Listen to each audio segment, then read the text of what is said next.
Hey everybody, my name is Bonci. I am a registered dietitian and the owner of Active Eating Advice by Leslie. May is Mental Health Month, and you know what? For many of us, this is something that is critically important. We have to do the best for our body, physically, emotionally, and mentally. And so when we think about that, in the world in which we live, this crazy, crazy world, and all of these influences that are out there all the time that are telling us more what we shouldn't do. Don't eat that, don't do that, do this more, etc. That in and of itself can create a lot of stress. And what I really want you to think about is what is doable for you? What is doable for you with your timeline? What is doable for you with foods that you like, with foods that you can afford, with foods that you like to prepare, because otherwise it creates a whole other element of stress. So I really, really enjoy talking about the idea of the CAN approach. C-A-N, C for consistency, A for attitude, and N for nurturing. And everything that we do, when we think about it more that way, it becomes more doable and less daunting. So we're going to talk about four things. We're going to talk about the sips and chews. We're going to talk about booze. We are going to talk about moves, and we are going to talk about our snooze and how all of those things can impact stress in a positive or a negative way. So let's start with the sips. If you want to make yourself more stressed, your body more physically stressed, don't drink enough. And I will tell you right now, hydration never takes a vacation. If you are not optimally hydrated, you're going to have headaches, you're physically not going to feel good. Everything you do over the course of the day is going to feel more like an effort, like somebody attached a cord to the back of you and was holding it, and you're trying to move and you're getting nowhere. So you want to make sure that you are drinking enough over the course of the day. So what does enough look like? For women, it is about 90 ounces of fluid a day, and for men, it's about 125 ounces of liquid a day. That's baseline, and if you exercise, you're going to need more than that. That could be water, that could be milk, that could be juice, that could be coffee, that could be tea, lots of different ways of getting those needs met, but you want to be consistent, not just one day a week, every single day. Now, you might say, well, we should have coffee and tea, but that could be a problem, isn't it? Well, first of all, caffeine is not dehydrating to your body, so that does count as a fluid. But think about this. You're having a busy day. Let me grab my coffee, and I'm out the door, or I'm behind the wheel of the car, or I'm trying to go up between meetings or anything else. Coffee's not necessarily a relaxing beverage. It's more our to-go thing. Whereas, let me have a cup of tea. Let me relax. Let me enjoy. Let me sip. So tea might be more appropriate when you're trying to go slow and stay low. And so really think about that over the course of the day. How do you use those things? Well, what about your booze? Now, a lot of people say, it was a really stressful day. I need something to drink, or I need several things to drink. So a little bit of alcohol might be fine. The problem is how much we have. And the reason for that is that alcohol can actually impair sound sleep.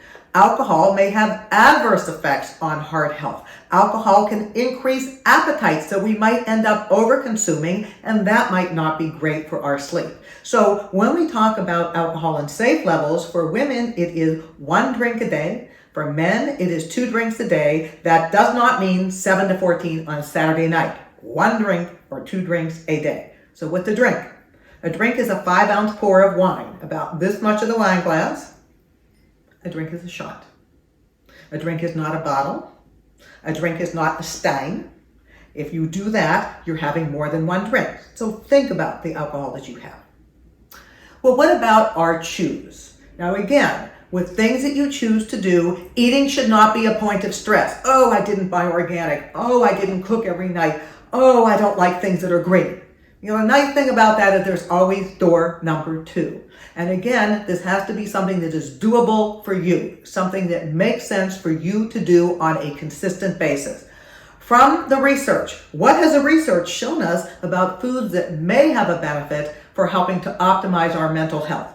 First on the list is foods that are high in omega-3 fatty acids. The omega-3 fatty acids actually do have a benefit, a positive way of impacting our brain health. So what are the great sources of omega-3 fatty acids? It's fish, fatty fish, things like salmon, also things like sardines, anchovies, mackerel. They all have omega-3 in them. There is some omega-3 in plant-based foods, but it's not the same amount. If you say, I just don't really like fish, I don't like to make it, or like all those types of things, there are fish oil supplements, but realize then you're only getting the pill, you're not getting the benefit of the food.